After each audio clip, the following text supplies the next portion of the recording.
India can move to call and brand Pakistan a terror state, and the parliament has to take the lead because of all that is happening. The US is showing its intent on Hafiz Saeed and Masood Azhar, but is India not?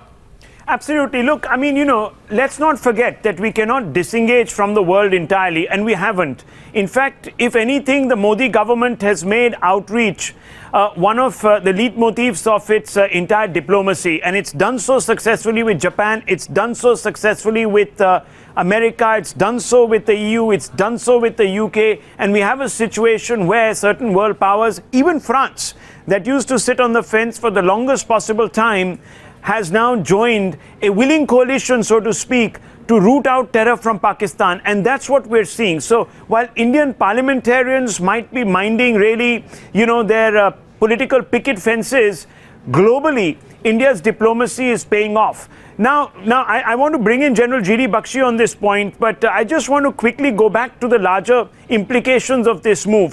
What the American government has done via Trump's muscular diplomacy is to put the shivers down Pakistan's top brass is spine, collective spine. So you have a situation where from the army to the executive and of course the inter-services, the intelligence agency, the ISI, the dirty tricks department of Pakistan, all these associations now are on notice. All the wings of Pakistan's foreign policy rubric really at some level or the other are now on notice, and they can't continue with this policy, and therefore you are seeing action on the ground, even though it is at best shambolic. But the fact of the matter is that the message is beginning to percolate down to this entire conglomerate of ISI agents, generals, and willing and complicit politicians. So here you have a situation where Trump says, I mean business.